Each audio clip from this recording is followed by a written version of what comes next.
Assalamualaikum warahmatullahi wabarakatuh. Nama saya Ahmad Adani bin Ahmad Nasir. Saya merupakan pelajar PPI SMP tahun 2023 dan keluaran 2028.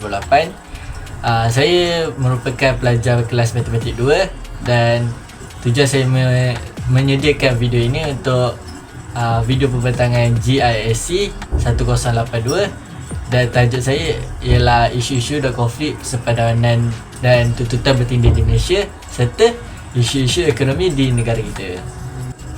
Baiklah, dalam video kali ini kita akan membincangkan, iaitu pertama sekali kita akan lihat pada stimulus ataupun soalan yang melibatkan isu-isu semasa berkaitan dengan tuntutan bertindak dan persepadanan di Malaysia, atau lebih spesifiknya kita akan bincangkan pasal ruang udara sahaja.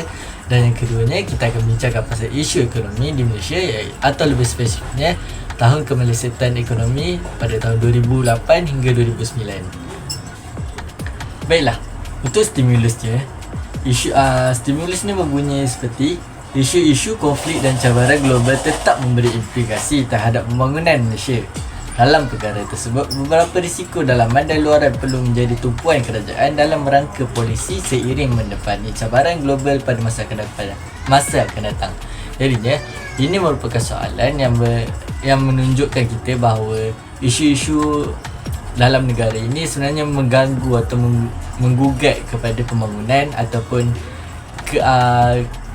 kemajuan bagi sebuah negara ini. Jadinya, mari kita bincangkan, iaitu apakah implikasi daripada isu-isu seperti ruang udara dan isu-isu ekonomi terhadap pembangunan di negara kita. Baiklah, untuk topik yang pertama adalah isu pertindihan dan persepadanan di Malaysia. Baiklah, untuk tajuk isu persepadanan dan pertindihan sepadan di Malaysia, saya mengambil topik iaitu ruang udara. Baiklah, sebelum saya membincangkan berkaitan isu-isu ataupun konflik yang berlaku di ruangan udara Malaysia, eloklah kita mengetahui terlebih dahulu berkaitan dengan ruang udara di Malaysia.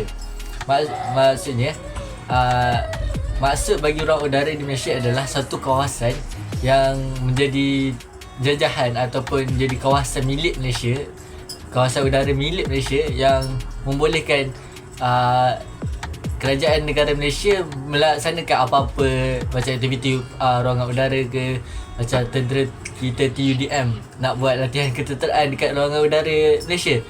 Itu dibolehkan untuk kita gunalah ruangan udara dekat negara kita. Kalau kita macam kita nak pergi negara Singapura, kita nak masuk persepadanan negara udara Singapura, kita kena minta izin dia, kita kena laporkan dekat dia punya kerajaan.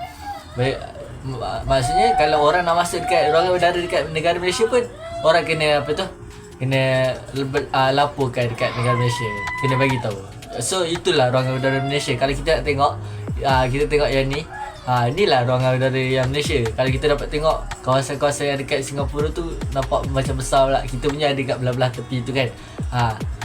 Kawasan-kawasan ni je yang kita kawasan-kawasan dekat negara Malaysia ni je yang kita boleh guna dengan yang kat Sabah Sarawak tu. Jadinya sebab itulah kalau kita nak berlepas ke Sabah Sarawak, kita tiket dia mahal sebab kan kita kena lalu ruangan udara Singapura. Baiklah, untuk isu yang pertama, kita akan sembang pasal pencerobohan tentera Cina di ruangan udara Malaysia. Macam mana tu? Cerita dia macam ni.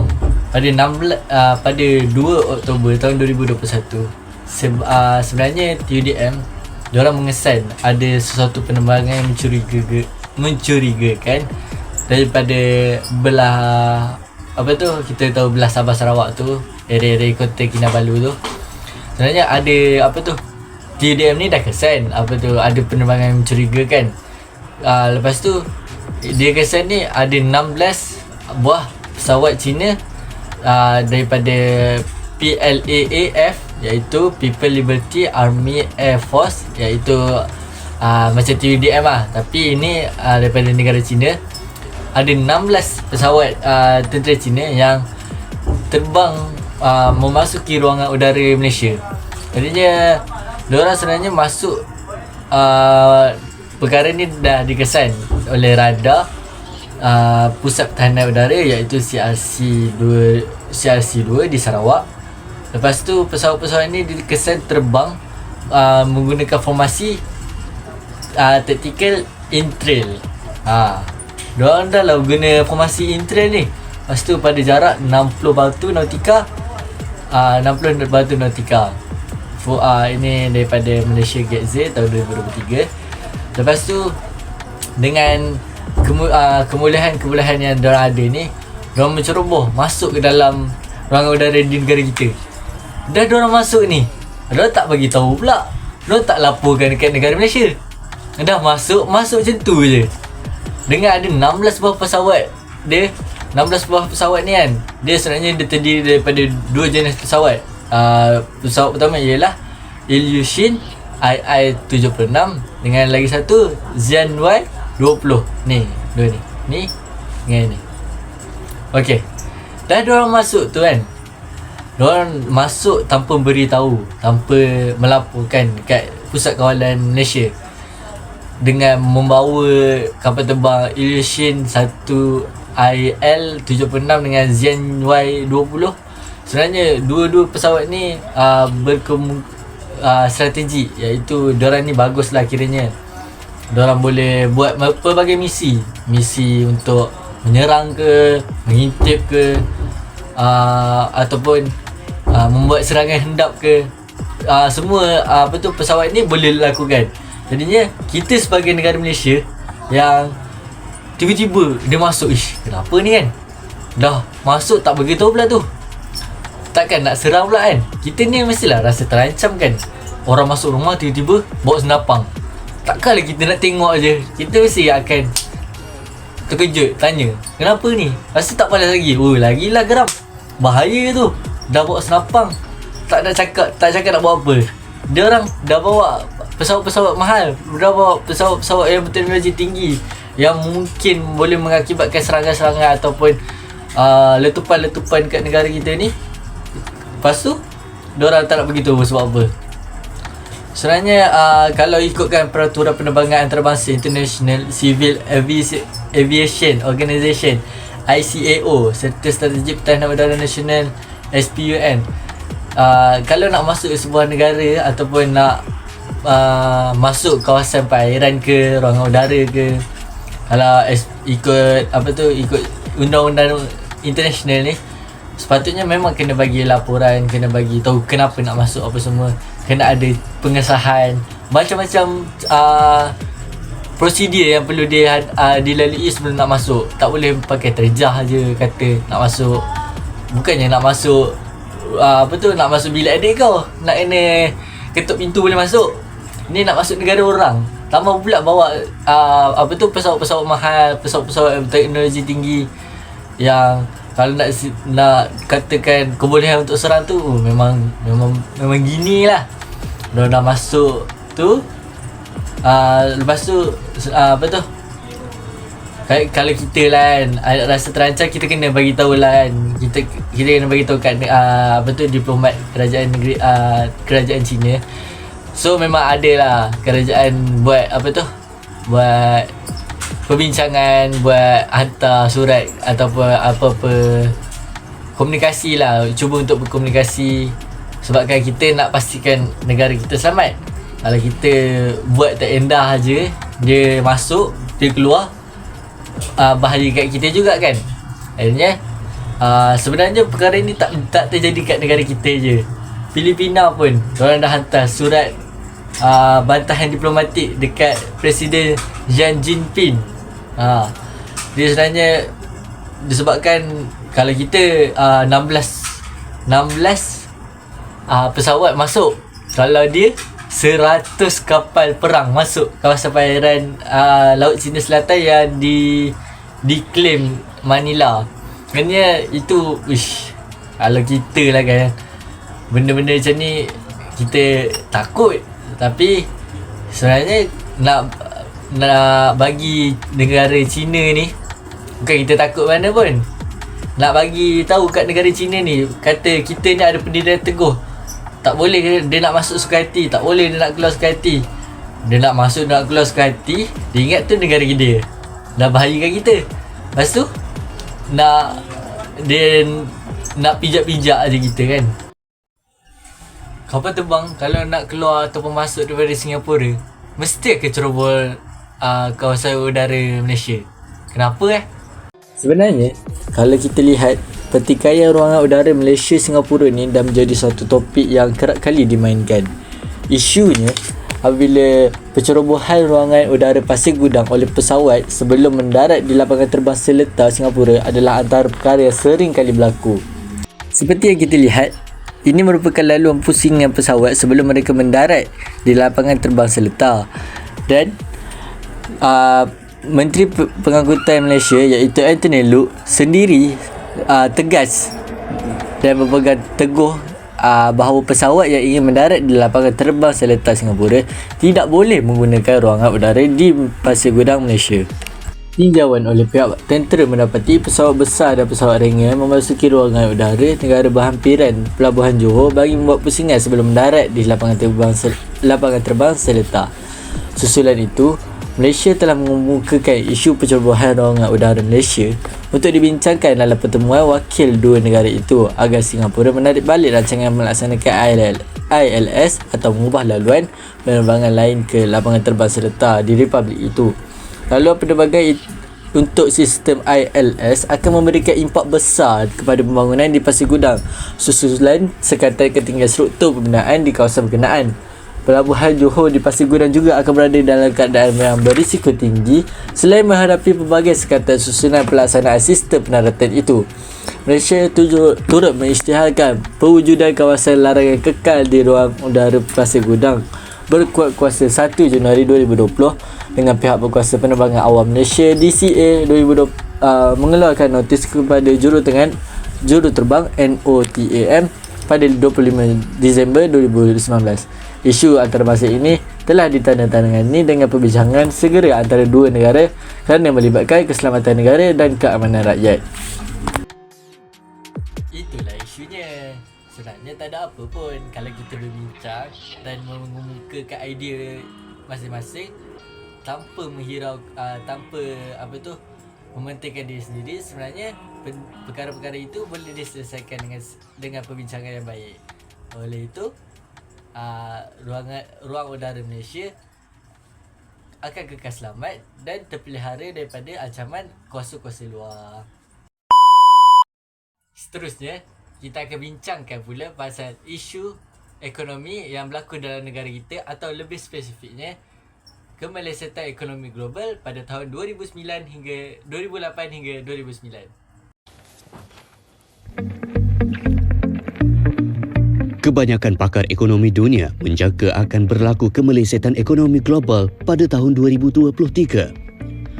Menurut laporan sebuah syarikat yang menawarkan khidmat audit, perakaunan dan penasihat perniagaan antarabangsa, satu kenyataan media dikeluarkan berdasarkan tinjauan yang dilakukan.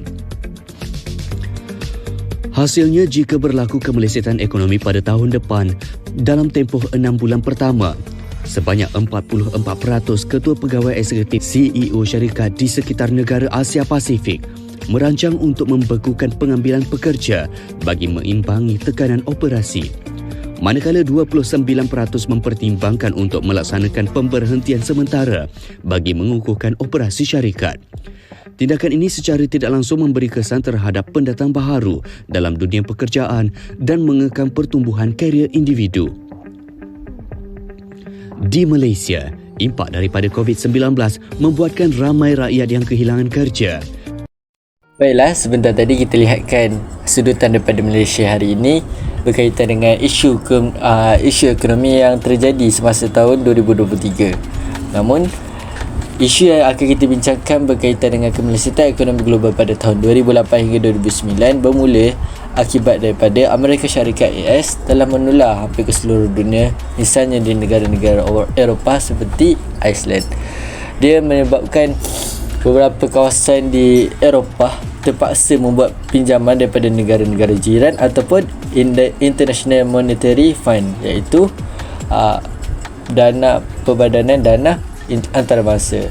Dan perkara-perkara ini juga memberi kesan kepada negara-negara Asia Tenggara seperti negara kita Seperti pada Februari 2008, OECD Outlook Organization of Economic and Cooperation Development melaporkan bahawa inflasi di peringkat global telah mencapai paras tertinggi, dan kita dapat lihatkan peningkatan harga bahan mentah seperti minyak dan bahan makanan turut meningkat dari semasa ke semasa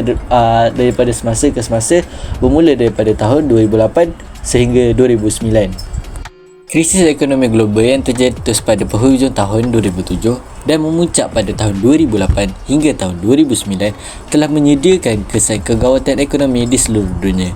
Jika krisis ekonomi global pada tahun 1930 dianggap sebagai The Great Depression, maka krisis ekonomi global pada tahun 2008 dikenali sebagai The Great Recession, yang memperlihatkan kemelesatan ekonomi pasca perang ditandai dengan dua ciri utama.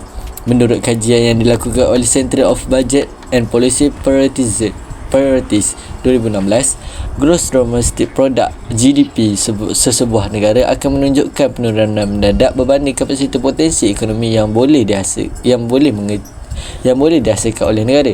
Statistik membuktikan bahawa GDP global mengecil sebanyak 2%. Kemelesatan ekonomi tahun 2008 amat dirasai di seluruh dunia.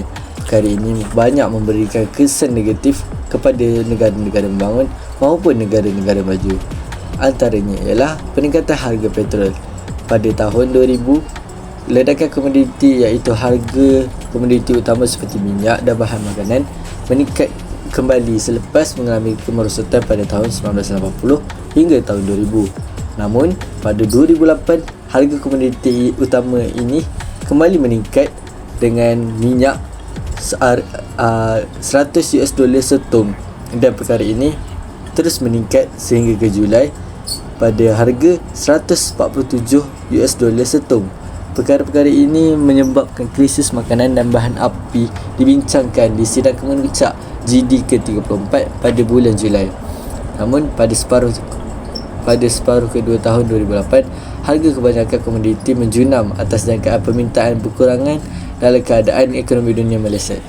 Seterusnya, kesan inflasi yang melanda kepada dunia. Sebagai contoh, pada bulan Februari 2008, Reuters melaporkan bahawa inflasi global mencapai tahap paling dahsyat dalam sejarah. Lebih-lebih lagi, inflasi domestik adalah paras tertinggi dalam masa 10 hingga 20 tahun bagi kebanyakan negara. Perkara ini berlaku kerana lebihan bekalan wang di seluruh dunia, pelonggaran kewangan oleh Rizal Persekutuan untuk membendung krisis kewangan, bertambahnya pembangunan yang didukung dasar kewangan longgar di Asia, spekulasi terhadap komoditi, kegagalan pertanian, peningkatan kos import dari China dan kenaikan permintaan makanan dan komoditi di pasaran berlaku dengan pesat menjadi penyebab inflasi. Seterusnya, masalah pengangguran. Pertubuhan Buruh Antarabangsa menganjurkan bahawa sekurang-kurangnya 20 juta pekerja hilang pekerjaan mereka menjelang penghujung tahun 2009 akibat krisis ekonomi. Kebanyakannya dalam sektor pembinaan, harta tanah, perkhidmatan kewangan dan kereta, sekaligus mengakibatkan pengangguran melepasi tahap 200 juta buat julung kalinya. Kemudiannya, dunia juga menghadapi perdagangan merosot. Pada pertengahan bulan Oktober 2008, indeks kering Baltik yang mengukur jumlah perkapalan jatuh 50% dalam seminggu kerana krisis kredit menyukarkan para pengeksport memperoleh surat kredit. Ini menyebabkan berlakunya lambakan barangan dan perkhidmatan yang menjejaskan mutu dan kestabilan ekonomi negara pengeksport. Keadaan ini menyebabkan harga barangan komoditi jatuh berudum dan tidak mempunyai nilai keuntungan dalam perdagangan berbanding mengundang kenaikan inflasi. Disebabkan oleh perdagangan merosot, keluaran dalam negara kasar KDNK juga merosot. Kebanyakan negara di dunia mengalami kemerosotan KDNK. Sebagai contoh, pada bulan Mei 2008, KDNK Kanada dilaporkan susut 0.1% akibat kemerosotan industri pelaburan, minyak dan gasnya sebanyak 1.2% serta kejatuhan penghasilan kereta sebanyak 3.6%. Keluaran pembinaan di Kanada jatuh 0.4%, utiliti jatuh 1.3% dan hasil pertanian pula menyusut 0.9%. Pada suku pertama tahun 2008, ekonomi Kanada merudum 0.3%. Lalu Bank Kanada menyatakan bahawa pertumbuhan suku kedua mungkin kurang daripada 0.8% daripada jangkaan sebelum ini. Kanada seterusnya mengkaji semula prestasi KDNK suku pertamanya yang menunjukkan penyusutan 0.8% dan menyatakan prestasi KDNK suku kedua meningkat 0.3% sahaja. Kemudiannya, kesan kemerosotan nilai mata wang. Perkara ini berlaku apabila Amerika Syarikat memasuki tahun 2008 dengan mengalami pembetulan pasaran perumahan, krisis gadai janji pesat prima dan kemerosotan nilai dolar. Perkara ini banyak berlaku disebabkan oleh ramai di kalangan rakyat Amerika yang hilang pekerjaan. Perkara ini turut menjejaskan pengangguran di Malaysia serta mengakibatkan ringgit Malaysia jatuh teruk. Kesan terakhir sekali ialah krisis kewangan. Terdapat beberapa negara yang sangat terkesan dengan kemerosotan ekonomi 2008. Antaranya ialah Greece. Perkara ini terjadi apabila Greece terpaksa meminjam wang daripada dana kewangan antarabangsa atau lebih dikenali sebagai IMF dan negara-negara Eropah yang lain untuk mengelakkan muflis. Negara pertama yang dilihat kritikal adalah Greece. Sejak bulan November 2009, Greece telah berada di tengah-tengah krisis kewangan paling buruk dalam sejarah moden. Greece adalah negara yang mempunyai tahap hutang awam tertinggi di dalam zon Eropah dan defisit belanjawan terbesar. Greece terperangkap dalam kemuflisan, daya saing yang rendah dan kelembapan ekonomi yang menebal. Masalah ini adalah disebabkan oleh pengurusan ekonomi yang lemah, rasuah dan pembelanjaan membazir yang membawa kepada hutang negara mencecah 113%. Greece mengalami perbelanjaan defisit. Perbelanjaan defisit adalah 13.6% daripada keluaran dalam negara kasar KDNK pada tahun 2009. Hutang negara meningkat kepada 200% daripada KDNK tidak lama lagi. Kedudukan kewangan sektor awam menjadi kritikal kepada hasil kerajaan. Cukai dan pendapatan tidak cukup lagi untuk membayar gaji kaki tangan awam. Jadinya itulah serba sedikit berkaitan dengan isu-isu yang berlaku di dalam dan di luar negara. Seperti yang kita bincangkan pada topik yang pertama berkaitan dengan ruangan udara. Jikalau ruangan udara kita diceroboh, sudah tentu teknologi dengan pencerobohan teknologi yang berkuasa tinggi akan mengganggu-gugat ataupun mengancam keselamatan dan kedaulatan negara kita. Manakala dalam topik yang kedua kita bincangkan berkaitan krisis ekonomi, iaitu apabila pengiraan ataupun strategi ekonomi yang dilakukan oleh sebuah negara tidak teratur, sudah pasti negara tersebut akan mengalami kemerosotan ataupun kejetahan ekonomi yang sangat membimbangkan seperti di negara Greece, mengakibatkan mereka terpaksa meminjam wang daripada IMF dan perkara-perkara tersebut akan menjejaskan kehidupan dan kualiti pentadbiran di sebuah negara tersebut. Jadinya saya Ahmad Adnan Ahmad Nasir dengan segala hormatnya menutup perbincangan daripada video ini, dan sekian, terima kasih.